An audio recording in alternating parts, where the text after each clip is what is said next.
조선왕조 500년이 마지막에 허망하게 무너져 버렸죠. 그 원인이 어디 있을까?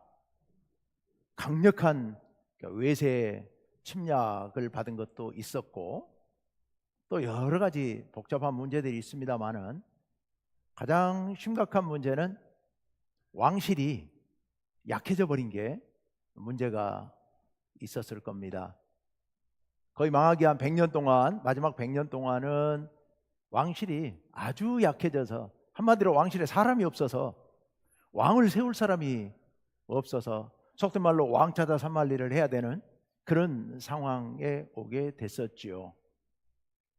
가장 대표적인 게 우리가 잘 알고 있는 철종 같은 경우일 겁니다. 그 선 왕이었던 헌종이 21살에 갑자기 아들도 없이 죽어버립니다. 그리고 났는데 이제 왕실에 왕을 세울 만한 사람이 없는 겁니다. 그래서 찾다가 찾은 게 우리가 잘 알고 있는 철종, 강화도에서 농사짓고 나무하던 그 철종을 찾아내서 왕으로 세우게 되지요. 그 철종 역시도 또 몇 년 하다가 죽게 됐는데 또 왕이 없어가지고 찾다 찾아낸 게 이제 고종을 찾아내게 되고요.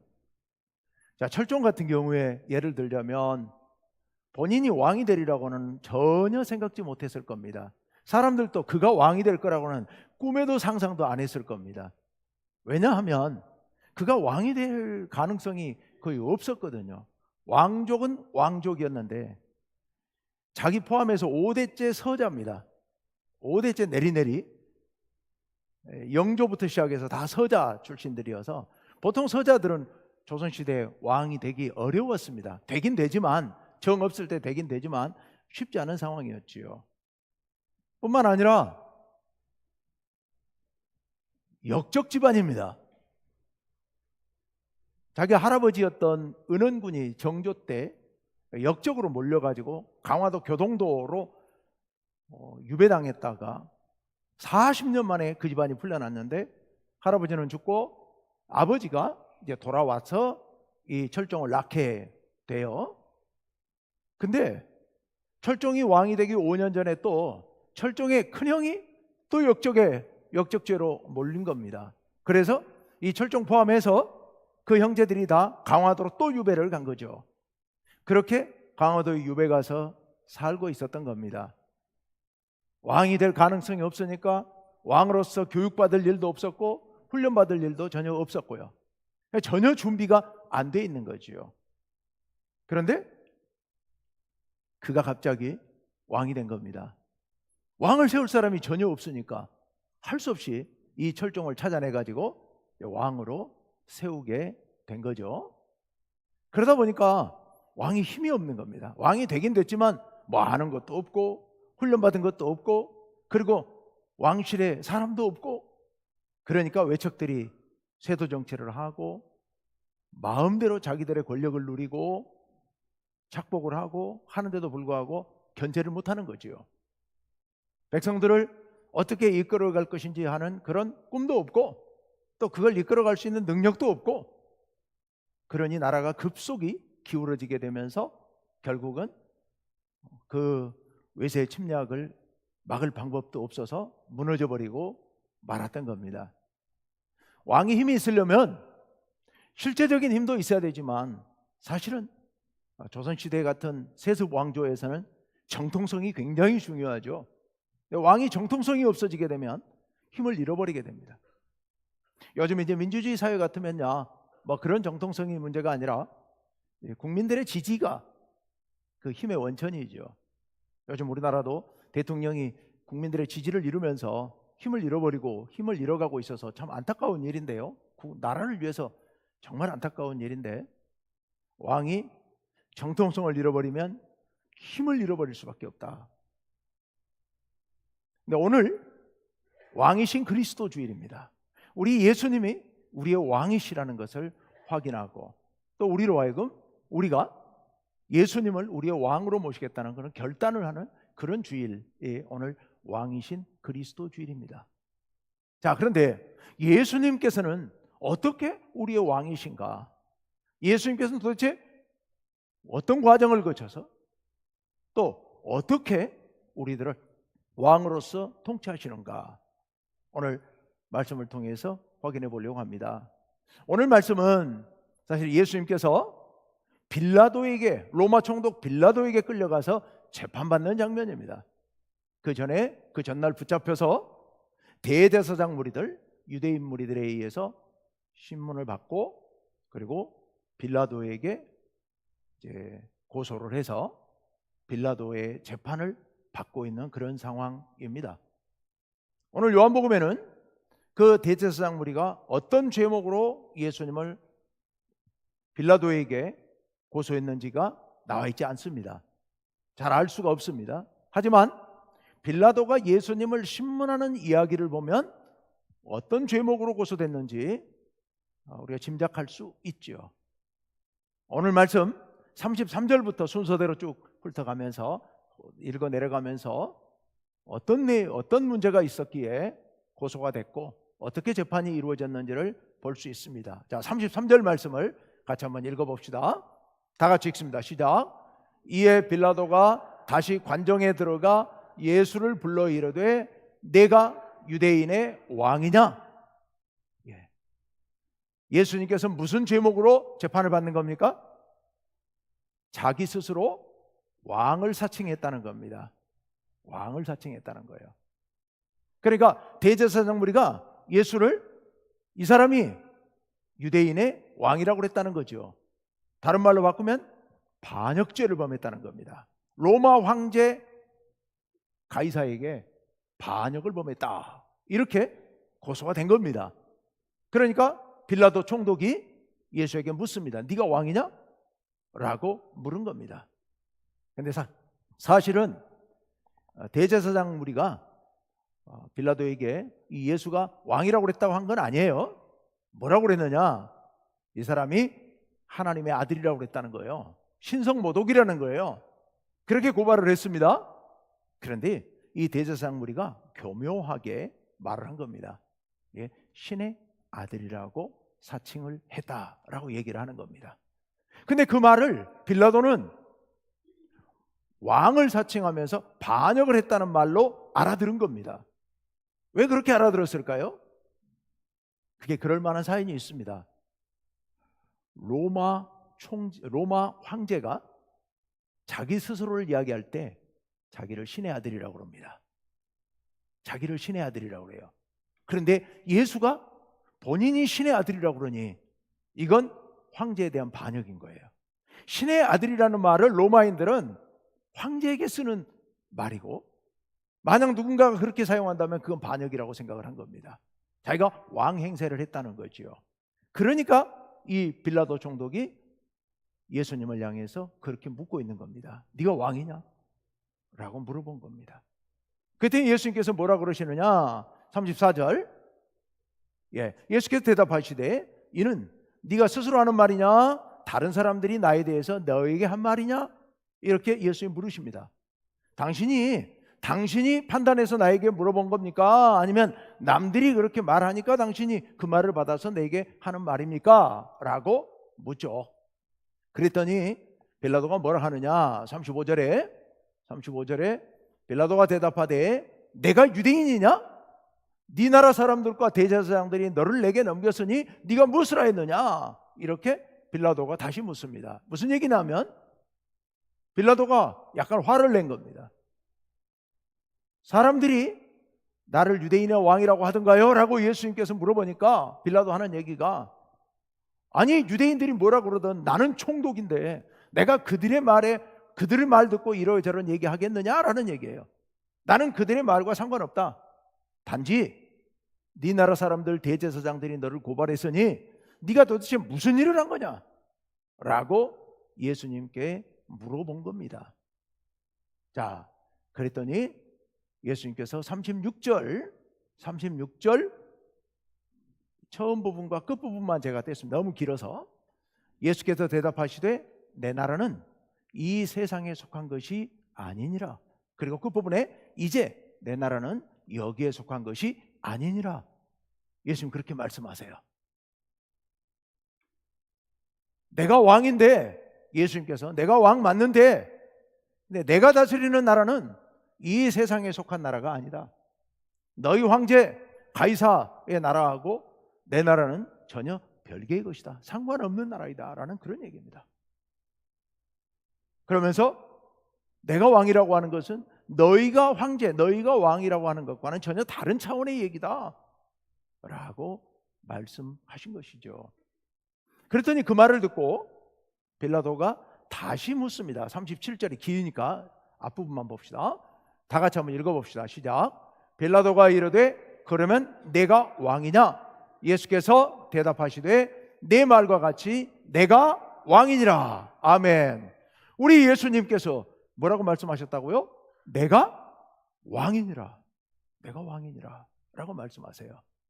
빌라도가 질문한 게 그러면 네가 왕이 아니냐? 라고 질문했다고 되어 있는데, 번역을 했는데, 이건 우리 개정 성경만 이렇게 독특하게 번역을 해놨고, 새번역 성경이나 공동번역 성경은 전부 다 그러면 네가 왕이냐? 이렇게 다시 물어본 걸로 되어 있습니다. 그러니까 왕이 아니냐? 이게 이제 반문, 표현상의 반문인데, 하여튼 왕이냐는 뜻이에요. 빌라도가 네가 왕이냐? 하고 다시 물어본 거예요. 그랬더니 예수님께서 너의 말과 같이 내가 왕이다 라고 예수님 말씀하신 겁니다. 그러니까 빌라도가 이 질문을 한 것은, 다시 이 질문을 한 것은 네가 그러면 이 세상이 아닌 네가 말하는 그 나라의 왕이냐? 이런 질문이에요. 그래서 예수님께서 맞다, 네가 그런 뜻으로 물어본다면 내가 왕이 맞다 라고 예수님께서 대답을 해 주신 겁니다. 내가 왕이다. 예수님께서는 이 땅에 왕으로 오셨습니다. 이 땅에 왕이 맞으십니다. 왕이 맞으세요. 그런데 예수님께서 이 땅에 왕으로 오셨고 왕이 되셔서 무엇을 하시려고 하신 건가? 예수님은 어떤 왕이신가? 그 다음 말씀 한번 보세요. 그 다음 말씀 이제 37절 하반절 중간에 있는 대목입니다. 다 같이 한번 읽어봅시다. 시작. 내가 이를 위하여 태어났으며 이를 위하여 세상에 왔나니 곧 진리에 대하여 증언하려 함이로라. 아멘. 이를 위하여 두 번을 말씀하고 계시는데, 이가 바로 셋째 줄에 있는 진리를 말하는 겁니다. 내가 이 땅에 태어난 목적, 내가 이 세상에 온 목적은 바로 진리를 증언하려 함이다 라는 말씀입니다. 한마디로 말하면 예수님께서 나는 진리의 왕으로 왔다라는 말씀입니다. 예수님은 이 땅에 진리의 왕으로 오셨습니다. 그래서 그 다음에 한 번 더 말씀하십니다. 37절 맨 마지막에 다 같이 시작. 무릇 진리에 속한 자는 내 음성을 듣느니라. 아멘. 아멘. 예수님께서는 진리를 전하러 오셨다는, 이 땅에 진리 아닌 것들이 판치고 있어서 우리 모든 인간들이 고통 가운데 살아가고 있죠. 죄악 가운데서 모든 사람들이 탐욕 가운데서 살아가면서 이 세상엔 온통 미움과 서로 분쟁과 싸움, 전쟁이 판을 치고 있고, 그런 구체적인 전쟁이 아니더라도 우리의 삶이 늘 전쟁 같은 그런 삶을 살아가고 있습니다. 그렇죠? 오늘날 우리의 삶은 보십시오. 전쟁 같은 삶이잖아요. 나라는 나라대로, 지역은 지역대로, 기업은 기업대로, 가정은 가정대로, 개인은 개인대로. 우리의 가족들을 상대로 전쟁을 벌이는 사람들도 있고, 이웃들과 전쟁을 벌이고 있는 사람들도 있고, 회사와 회사끼리, 나라와 나라끼리 정말 엄청난 전쟁을 벌이고 있죠. 이런 전쟁 같은 상황 속에서 비진리가 지배하고 있는 이 세상에서 고통받는 우리들을 위하여 예수님께서 진리를 전하기 위해서 오셨다는 겁니다. 진리를 전하기 위해서 오셨다는 것 다시 말씀드리면 무슨 의미냐? 하나님의 진리를 이 땅에 전하기 위해서 오셨다는 얘기입니다. 하나님의 진리를 다른 말로 표현하면 하나님 나라의 진리, 하나님 나라의 진리. 우리 모두가 하나님 나라의 진리를 따라서 행복하게 살도록 하시기 위해서 예수님께서 이 땅에 오셨다는 말씀이 바로 이 진리를 위하여 오셨다고 하는, 진리를 전하기 위해서 오셨다고 하는 이 말씀입니다. 우리가 예수님께서 가르치신 말씀, 하나님 나라의 진리, 이 진리를 따라 살면 우리 모두가 행복하게 살아갈 수 있는데, 이 진리를 알지 못하기 때문에 이 진리를 외면하고 진리 아닌 우리들의 탐욕을 위하여, 우리들의 욕망을 위하여 살아가다 보니까 우리 모두가 고통 가운데서 신음하면서 죽어가고 있다는 겁니다. 그래서 예수님께서 우리를 구원하시기 위해서 이 땅에 진리의 왕으로 오셨다는 것이 오늘 말씀입니다. 오늘 빌라도가 마지막에 이렇게 질문하죠. 38절. 빌라도가 이르되 진리가 무엇이냐 하더라. 빌라도는 이 말을 못 믿겠다는 투로 얘기를 한 겁니다. 예수님이 진리를 전하러 왔다고 그러니까 도대체 진리가 뭐길래 네가? 이런 비꼬는 말입니다. 그렇지만 이 질문을 우리도 던져야 됩니다. 도대체 진리가 뭐냐? 진리가 뭐냐? 진리는 예수님께서 전해주신 하나님 나라의 복음, 이것이 진리인 줄로 믿습니다. 우리가 믿는 데서 그치지 말고 그 진리를 따라 살아야 합니다. 하나님께서 가르쳐 주신, 예수님을 통해 가르쳐 주신 그 하나님 나라의 진리, 그 진리를 우리 삶 속에서 실현하면서 살 때 우리가 진정 행복한 삶을 살게 될 줄로 믿습니다. 진리를 따라 사는 삶, 진리를 따라 사는 삶. 그런데요, 우리가 진리를 따라서 참으로 행복하게 살도록 하시기 위해서 예수님께서 진리의 왕으로 이 땅에 오셨는데, 근데 좀 더 구체적으로 들어가서 우리가 진리를 따라 행복하게 살도록 하기 위해서 가장 먼저 해야 될 가장 중요한 전제가 하나 있습니다. 예수님께서 진리의 왕으로서 그것을 먼저 해결하셔야 했습니다. 이게 뭐였을까요? 요한복음 10장 10절 말씀을 같이 한번 읽어봅시다.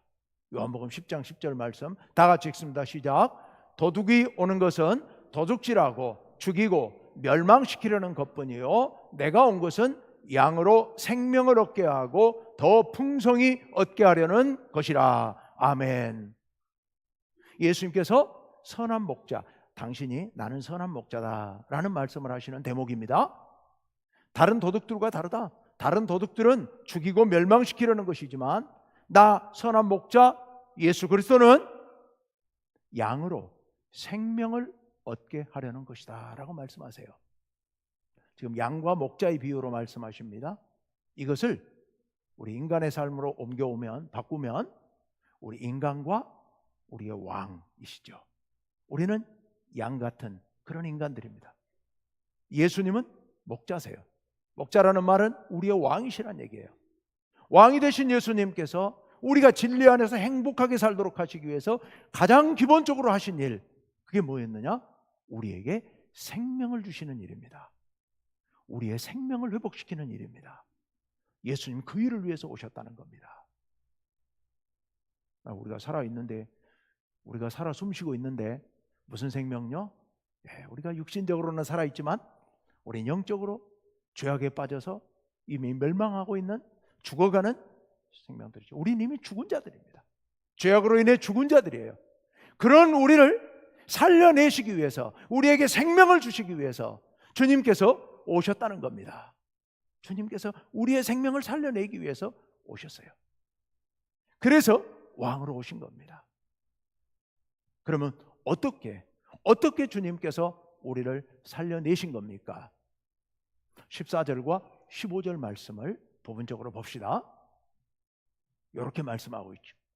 14절 상반절과 15절 말씀인데요, 함께 읽어봅시다. 시작. 나는 선한 목자라. 나는 양을 위하여 목숨을 버리노라. 아멘. 예수님께서 나는 양을 위하여, 내 백성들을 위하여 목숨을 버리는 왕이다 라고 말씀하십니다.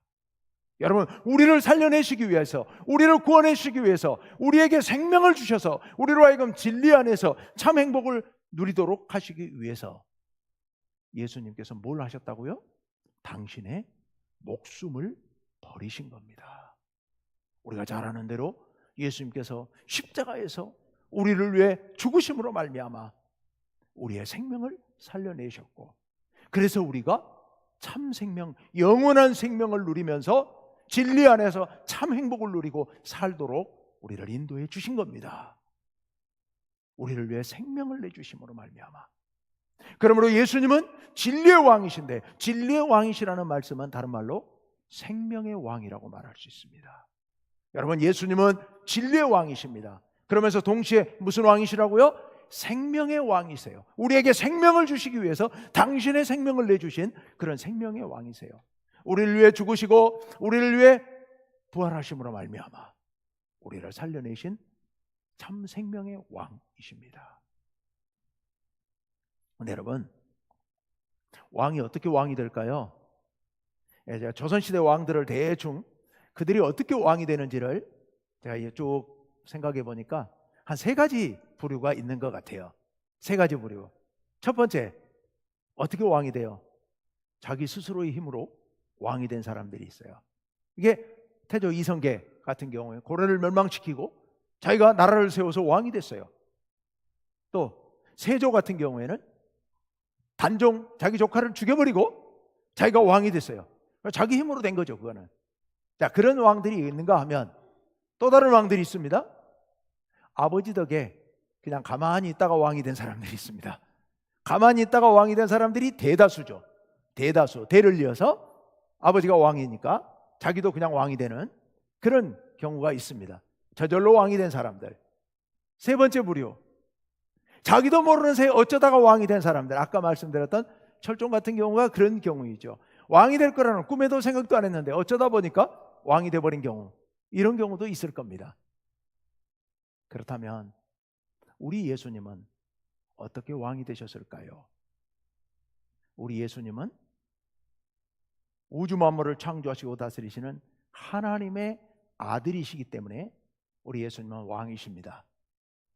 그런데요, 우리 예수님께서 이 땅에 오셔서 우리를 다스리시는 그 과정을 보시면 예수님께서 당신이 하나님의 아들이시기 때문에 당연히 누려야 할 권리인 것처럼 그렇게 백성들 가운데 군림하는 그런 왕이 아니셨죠.